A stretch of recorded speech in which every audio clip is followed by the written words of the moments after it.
doon sa sinabi ni dating Pangulo nga Duterte na parang sabi niya naglalakwatsa lang daw si Presidente abroad. Si Marcos, pasyad-pasyad na lang yan. Oh, Tulfo, sagutin mo na. Iba ho yung strategy ng bawat administrasyon. Papansin natin. GMA, sinasabi. Kaya ano bang ginawa ni Duterte? Diba pinaganda muna yung Pilipinas? Peace and order muna. Okay? Para mismo yung mga investors. Sila yung lalapit. Maraming mga biyahe. Si ERAP, well, dahil short-lived lang yung kanyang term. Si Pangulong Duterte, hindi masyado, ilang bansa lang. Tapos sisiraan pa, tingnan nyo. Well, knowing naman kasi kaya hindi siya makabiyahe dahil maraming not welcome siya sa... Paano not welcome siya ngayong ini-invite? Siya lang ang ayaw pumunta. Ito talagang Tulfo na to. Kiss ass ka talaga. Sa Europe, di ba? We all know that. Siya nga ang ini-invite. Anong sinabi niya? Minura pa niya. Di ba?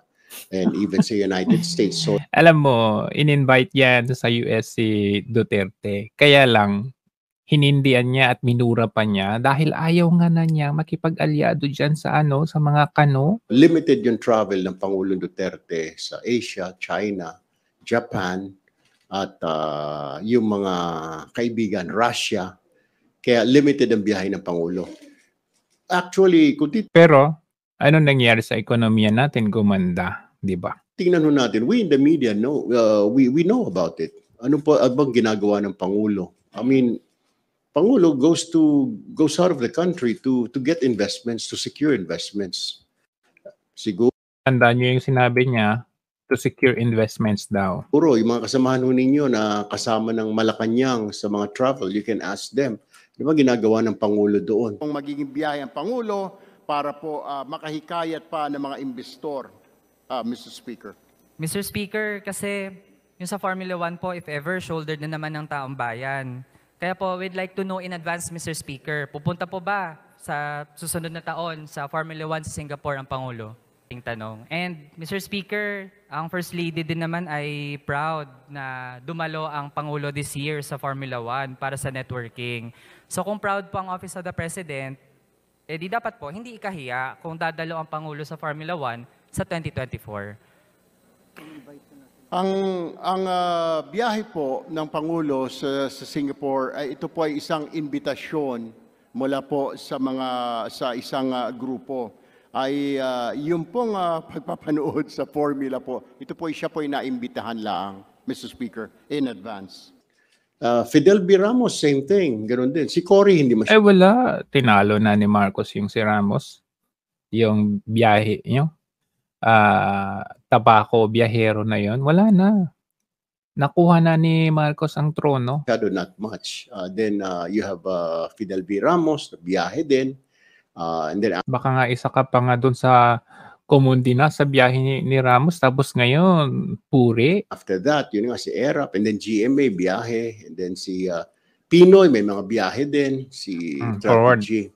And the purpose of their trips are of course, to harbor investments. Oh, harbor investments.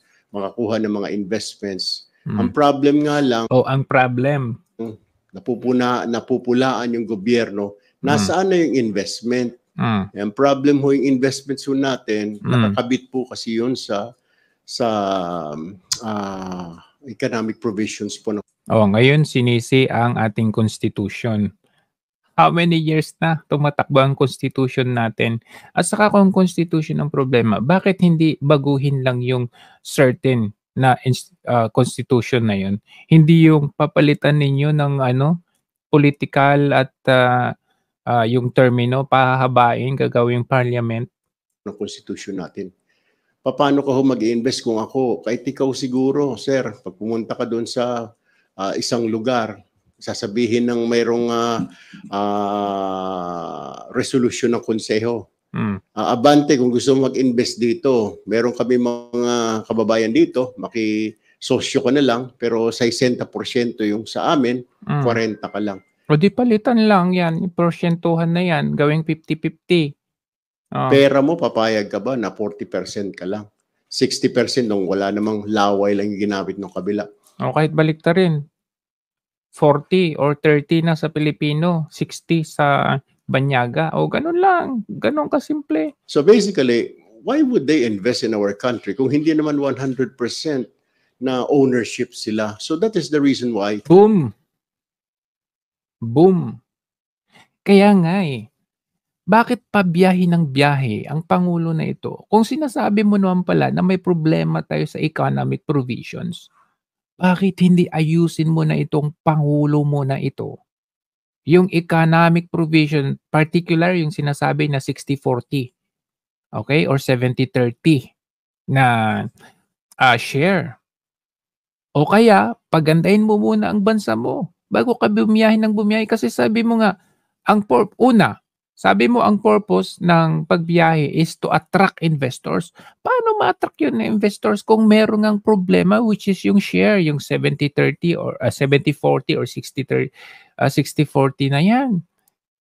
So, walang kwenta yung pagbisita niyan, gasolina, yung eroplano, lahat yan ng time na instead na magtrabaho sa Pilipinas, biyahe ng biyahe, walang kwenta yan. Panay pledge lang. Panay sat-sat lang. Pero on paper, wala. Kasi nga, alam nila na hindi pa rin maayos ang bansa. So, initially, sabi mo, ang purpose is to attract investors. Tapos sasabihin mo, ang problema, paano ma-attract yung mga investors kung meron tayong problema sa economic provisions? Di ba common sense lang? In short, walang silbi yung biyahe-biyahe na yan. 1.6 billion ang budget na naman ngayong 2024. Saan mapupunta? Kakalakwatsa. Kaya tama si PRRD. Nalakwatsero ito. Walang kwenta. Walang investments na papasok sa atin. Dahil sabi mo nga may problema sa economic. Ano na yan? Pinagsasabi mo, Tulfo. Kiss us, makapag-defend ka lang. Pero in fact, alam na alam mo may problema naman pala. So ibig sabihin, dyan pa lang, sa narrative mo na yan, walang kwenta. Walang silbi. Gumastos lang. Tax ng bayan.